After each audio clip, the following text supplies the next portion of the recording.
Hi guys, you're welcome back to my channel. This is a different video if you've been on this channel because a lot of you requested for sewing tutorials more than the business series.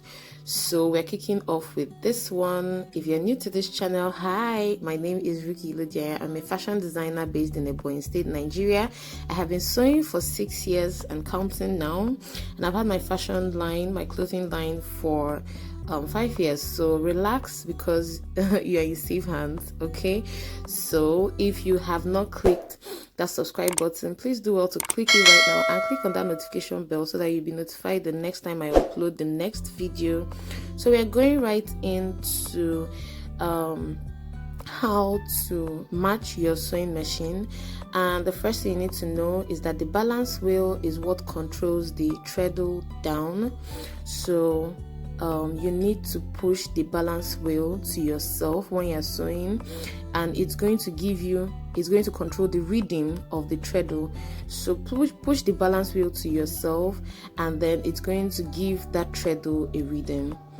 So if you're new to this, don't rush it, just calm down. You're going to learn it over time. Just push the wheel to yourself, remove your leg and understand the rhythm that the treadle will follow, and then gently place your leg on it and follow that rhythm. Don't put pressure on the treadle yet, just gently put your leg on it so that you'll be able to follow the rhythm as you sew. Now this fabric is just like a guide. I just put it here as a guide for you. At this point, we've not threaded the machine. There is no thread on it. So if you're matching and the fabric is coming to you, then you're not doing it well. But if it's moving away from you, then you are getting it very well. So you have to know that that belt, remember, it doesn't have to be too tight or too loose. Just the right tension will give you a good flow. It will give it a good flow when you are matching. So if you're going to be distracted with the fabric, and probably you start checking it every now and then to see if am I getting it or not, you can just remove it and first of all get the rhythm so that you'll be able to match it first. So you take the wheel, push it to yourself, place your leg gently on the treadle and then follow the rhythm. Don't add pressure on that treadle. If you're not comfortable with just one leg, you can use 2 legs for balance. That's your 2 feet for balance. Any one you prefer is still good. So you just push the wheel to yourself and then gently place your leg on the treadle and then follow the rhythm. So if you've gotten that, then you place your fabric and just watch it so that you be sure that you're actually even doing the right thing. If it's coming to you, you're not getting it very well. But when you're sewing and it's moving away from you, then you are getting it well. So for up close emphasis, so that you understand what I mean, so you lift your presser bar and you place your fabric. And remember, at this point, we're not threading yet. There's no thread on the machine, just to guide you. So you push the wheel to yourself and you follow the rhythm of the treadle, and then you watch the fabric go as you're matching. If the fabric is moving away from you, then you're getting it. If it's coming close to you or coming towards you, then you're not getting it. If it's moving away while you are sewing, you are good, you're getting it. So you continue like that until you get the hang of it. And if you are sewing and it's coming close to you, no, you're not getting it. So you just continue and you keep trying. One thing about sewing is that you have to have patience and you have to just keep trying, and with time you'll get used to it and you'll just become a pro. So we're going to go right ahead to show you how to thread. So this is your your lower stitch. This is the bobbin and your bobbin case, but here in Nigeria, they call it rail and the shuttle. I don't know why. But anyway, it's actually the bobbin and the bobbin case. So it has to be not too tight, not too loose, so that the thread can easily come out from the bobbin case. So if you feel or if you notice that the tension is too tight or too loose, then you can adjust it using that screwdriver. The screwdriver usually comes with the machine when it comes, but usually the tension that comes with that bobbin case when you buy your machine is actually very good, so you don't need to adjust it most times. So usually you guys see people putting their hand under the machine to place it. So yeah, this is where you place it under the machine. I just opened it up to show you guys. So when you put it there, you need to hear a bam sound. If you don't hear a bam sound, just know that you've not placed it well. So when you put it inside there, adjust it and to the point that you hear that bam sound. So yeah, I'm going to be showing you how to wind your thread inside your bobbin. I'm just going to transfer the thread from this one to that one so that you will know how it's done. So for this, you need something that will go through that hole in the bobbin. That is what you need. This is actually very easy. Usually you put it in the bobbin winder that comes with the machine, but sometimes it takes so long or you might not know how to handle it. So this one is easier. With time, as you progress, you might know how to do that over time. So you just wind your thread on the bobbin like up to, let's say, 18 times, just to hold it fast so that when you are winding it, it doesn't really come off. So what you need to do is have the thread facing you. If you put the thread and it's going back, it won't wind very well. So have the thread facing you when you want to, wind your bobbin. So then you use that. You can use a nail if you don't have this. Probably your machine is old or you got it from someone. You can use a nail or something, and then you push the wheel to yourself. Like I said before, everything about sewing machine, you push the wheel to yourself. So when you push it to yourself, it's going to feel, as it's on that wheel, it's going to start filling up the bobbin with that thread.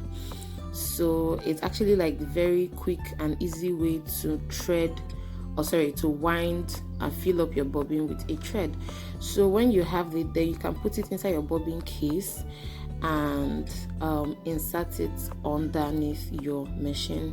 So you just put your hand, there's a hole under the machine, and you just take put it from that hole into that space that I showed you guys, and make sure it does that bam sound. Okay, so I'm using different colors of thread so that you guys will just see the stitches when I am done. So you can actually put your thread here, or you put it on top. There's usually a pipe that is on top of that machine. It's either there or on top, anyone is okay. If you're using the big thread, then you keep it on the floor. So you just place it. I want you to pay very good attention to this part. So you place it on that hole on the plate. So that's the first step. You place it there, and then when you are done, you put it in the upper tension cap. That's the upper tension cap. You regulate the tension of your stitch. If your stitch is too tight, it's going to make your stitches to start jumping. Or sorry, if your thread is too tight, rather, it will make your stitch to jump. So when you are done with that, then you put it inside your thread picker. So you put it through that. It's also called the thread take up. So if your machine is new, there's usually a hole there. You can also just insert the thread inside it, no big deal. But this machine is quite old, so I think that part has gone off.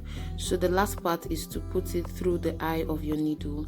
So that's just basically that about threading. It's not really hard, but I'm going to repeat it in this video so that I'll be sure that you learned it very, very well. So you just put it through the eye of your needle, and that is how you thread for your upper thread. That's just basically it. It's not hard. So I'm going to just loosen everything and do it again to be sure that you understood what I did the first time. So you take your thread, put it in the hole. There's a hole you see on the plate. That's your face plate. You put it there, and then you put it through the upper tension cap. Then from there, you put it through the thread take up. There's a hole there, that's called the thread take up. And then from there, if there's a hole in your machine, just insert it through the hole. And then the last part is you put it through the eye of the needle, and it's quite simple, guys. It's not really hard. So like I said, when you want to sew, or if you're interested in sewing, you have to be very patient, very, very patient. So you have to leave like about 5 to 6 inches of thread from the eye of the needle. Then you hold it, make sure you're holding it so that you pick up the thread from under that's the one coming from the bobbin. So you just hold it and you turn your wheel to yourself, and it's going to bring out the thread from, you know, the bobbin. That's the under stitch. So yeah, so this is the time to do the cocoa, time to sew, right? So you place that your same fabric, and then gently you turn the wheel to yourself, and it's going to start sewing. Yay! So you can see our stitches. This is the one from behind, and this is the one from the front. So yay! If you've come to this part, congratulations, you now know how to sew. At least you know how to. Well, basically this is what sewing is. So this is your stitch regulator right there, and it controls the pattern of your stitch. So if you want your stitch to be too loose, then you take it all the way down, right? If you want your stitch to be too a little bit tight, okay, this is the reverse part of the stitch. When you do this, it reverses the stitch back. That's when you take it all up, and it's used to lock your thread. So I'm going to just give an instance here. It's good when you're sewing to lock your stitch so that it won't go off. So you just take it back quickly and bring it down, and it's going to lock your stitch when you are sewing. So if you want your stitch to be a bit tighter than, you know, normal, then you take it probably in the middle, or you just keep adjusting till you find that perfect stitch that is good for you. As you can see, this stitch is tinier than the first one that we sewed. That's because we adjusted the stitch from the stitch regulator. So you can just do well to freestyle, try different stitches, or just try different stitch patterns, and then know the one that you prefer and the one that is good for you. Of course, it's not good to make your stitch very tight. In case you make a mistake and you want to loosen it, don't choose the one that will make it too tight. Just a good stitch is okay. Most people use 8, so you can check 8 and try, and if you feel it's good, then you continue using it. So yeah, this right here is a good stitch, so that when you're sewing, it won't make your stitch too loose. So yeah, that's it about the sewing. Remember, when you're sewing and you want to lock your stitch, probably you come to the end of your fabric, just quickly go up, come down, and it will lock your stitch very, very well. So yeah, the last part that I'm going to show you guys in this video is how to cut your thread. Now cut it in the middle, and then you have some thread remaining, and then you now go to your fabric and then you cut it.